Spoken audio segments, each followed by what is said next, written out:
Hi everyone, this video is intended for a recap of class RMIT Industrial Design Footwear Studio, and in this video what we're going to look at is the displacement using an image and displacing a mesh and then being able to 3D print that final design.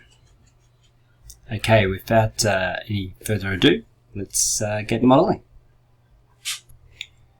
So what we'll be using is a black and white image, and in my tutorial, if I can get it up, what I'm using is just a series of black and white images, and here we can see I've got this MetaBall black and white pattern, and I've got a MetaBall squiggle.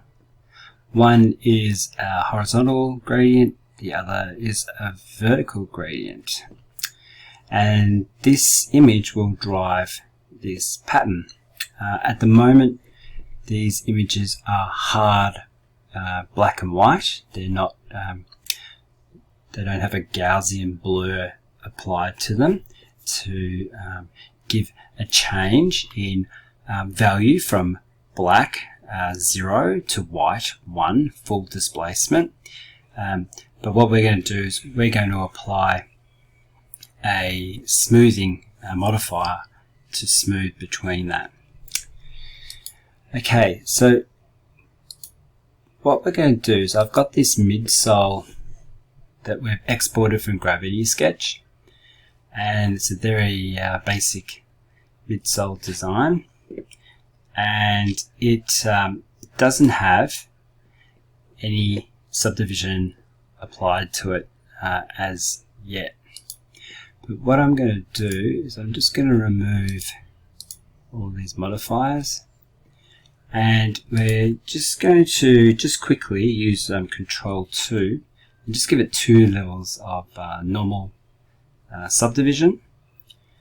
And we can see our form here, and what we're going to do is we're going to apply the black and white image texture to this to displace it. We can see the level of subdivision in our mesh.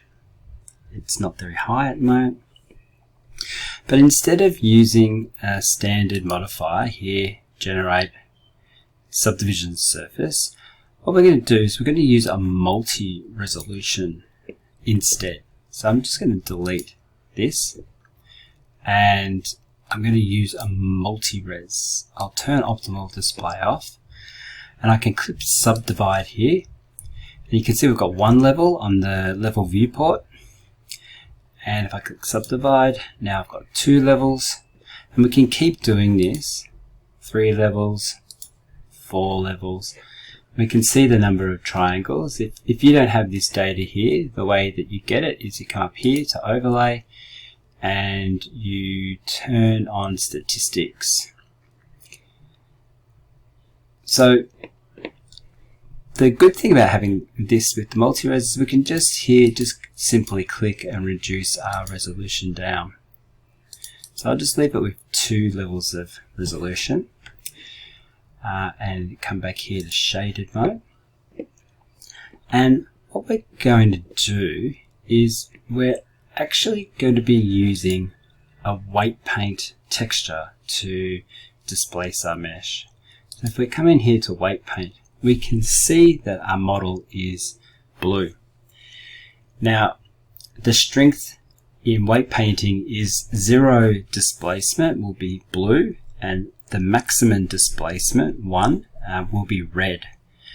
And we can come up here and we can paint our weight on. So if I turn it up to 1 and come here and I start painting on my model, we can see that what will be red will be fully displaced, and then we get a nice little transition to the blue.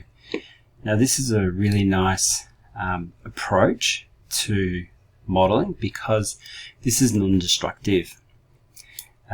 We can hold down Control and we can actually paint away the paint. and the displacement.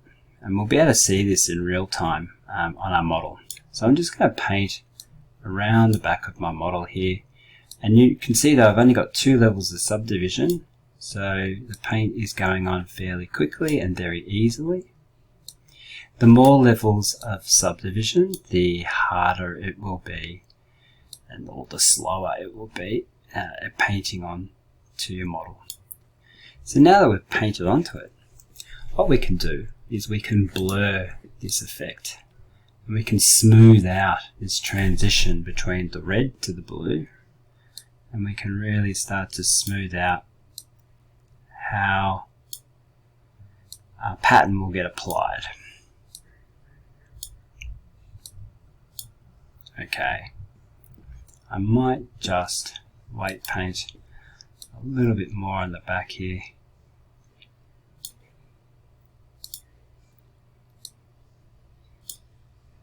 Okay, so now that we've done that, we can get out of weight painting. But the important thing to note is that once we've started weight painting, here in the data panel, we get a grouping under Vertex, and this is what we're going to use to apply the displacement modifier. So I'm just going to go back to object mode, and in here I'm going to add a modifier, a deform modifier, and a displacement modifier. Now don't panic, you can see how the model has gone crazy. It's just the strength, and we're going to change the strength from meters to millimeters. So I'm going to go 0.001. Now the displacement is gone. Well, it's still there, but it hasn't displaced the mesh. We'll come back to the vertex group in a minute. So now what we're going to do is we're actually going to choose our texture, and we're going to add our texture for the displacement. And we do that here under texture.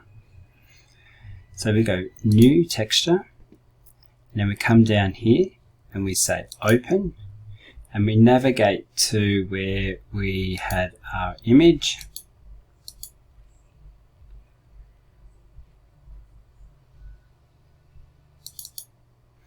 And we grab one of our textures. So let's grab the vertical texture, and we open it. And we can note here that our texture is fully tileable. Okay, so it will match up edge to edge. Now what we can do is we can come back to the modifier, and here in the browse we can browse to our texture, and we can choose that texture. And what we want to do is choose our vertex group, and that's the weight painting. And if we turn our levels of subdivision up, you'll see that something starts to happen here. We're starting to get a little bit of a pattern occurring. But what we need to do is we need to just go and adjust our UV. So in here, well, actually under coordinates we can choose UV, and in choosing UV you can automatically see that it's using the UV pattern.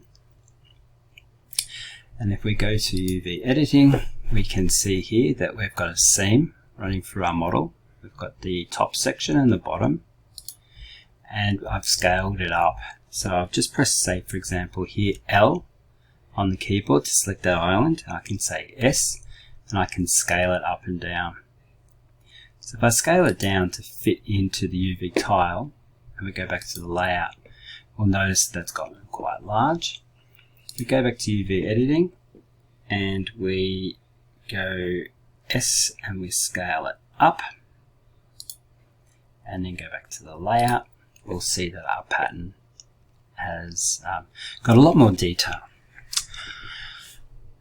Okay, so now that we've done that, we can also see the power of the vertex painting, because here on this arrow we can invert the group. So if we click on that, you'll note that it inverted to the opposite of what I painted. So I'm just going to unselect that. And then the other thing that we'll notice is we've got our surface, we've got our mid-level, and I can adjust how the the displacement grows across the surface. And how is it positive, or is it halfway, 0.5, or negative into the surface? Alright, so now that we've got our texture painted on, you'll note that the edges are quite rough, and there's a very abrupt sort of transition from black being 0 to white being 1. So what we're going to do is we're going to add another modifier, and we're going to add a deform smooth. You can already see something happened here, but what we're going to do is we're actually going to repeat this smoothing, and the more repetition of smoothing we add, the smoother that our mesh becomes. So now we can see that there's quite a nice little smooth mesh there. And if we increase our level of resolution, I'm not sure how many levels I've got there, I'm going to add another subdivision. You'll see that this detail now pops out even more. But we need to be mindful that there's 1.8 million triangles on this mesh at the moment. So we can see here that some of this detail is still blurry. And if you're 3D printing it on a FDM printer, you'll lose some of that and it will smooth out. And it's about getting the transition right. But if we add another level of subdivision, you'll note that all of this will come into crisp focus. And now we've got a much sharper edge here. And we could add, say, some more subdivision. Maybe we'll go to 12. Press enter. Now this will smooth it out even more. And this is looking pretty good. But I might just want to paint this region here because it looks like I don't want it to come all the way right up to that edge. So we'll just turn our level of subdivision down, maybe to 4. And we can still see the displacement here. Go back to object mode, weight paint, and then we'll hold control and we'll just weight paint. Whoop, control didn't work because I've got this on blur. Do control Z. The weight is on 1. Do control again and just paint away a little bit of this. We can adjust our brush by pressing F and moving it left or right.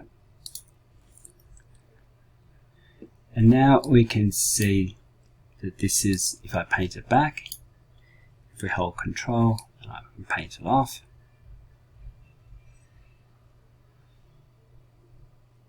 Okay. And the nice thing is that we can see this displacement while we're painting. So if we go to blur and we start to blur this, we can see those effects fairly quickly.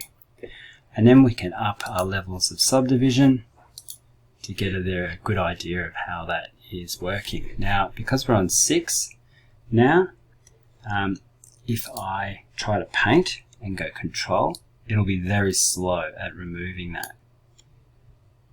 It will happen, but as you can see, that took quite some time to do. So be mindful that if your computer isn't super powerful, it will take some time to paint on and paint off. So just turn the viewport level down a few, reduce your mesh down. Here we've got nearly 500,000 triangles, and now it's going to paint away really quickly.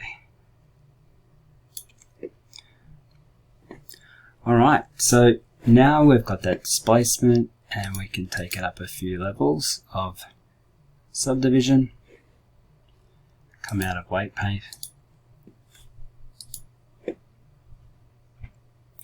We can apply our material. So what we might do is pull down a new viewport, go into the shader editor, add a new material. I'm going to go into the viewport shading And I want to put a foam material. So I've got a foam material here somewhere. So with Node Wrangler turned on, if I go Control-Shift-T, but I need to select my principal BSDF, Control-Shift-T, it'll pop up, and here I've got a foam material. So I'm going to choose the height, the normal, the roughness, and the base color. I don't need, and in Blender it doesn't really use ambient occlusion. So I'm just going to select those ones, those 4, and say Printable Texture.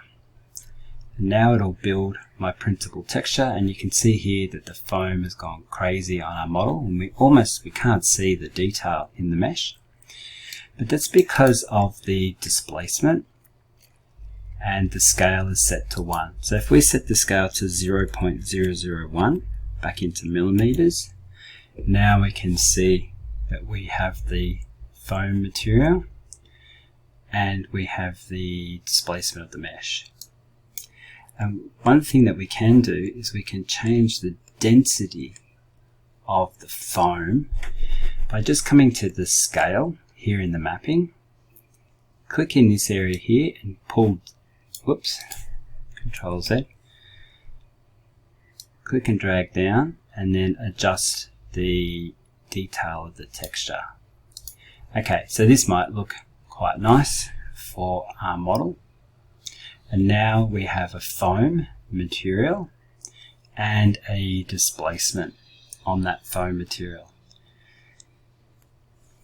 So now we can, obviously the texture of the foam won't export, but the texture of the mesh displacement will. If we look at the mesh displacement, it's very high resolution mesh. So if we go File, Export STL, we can export an STL, and we can bring that into our favorite slicer and then 3D print that model.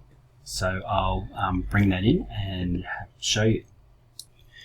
So here we can see we've brought our file into our slicing software here, Bambu Studio, and we can orientate our model, get our model in the correct axis for printing, and here we can see the detail on our mesh. And if we slice this, if we go and look at our slicing settings, let's make it a draft slice and slice the plate.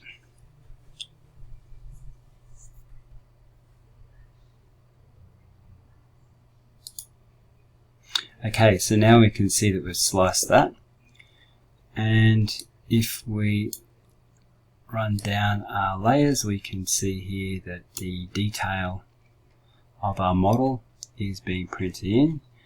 We might want to change the strength from grid to, say, gyroid. It's always interesting to see the gyroid.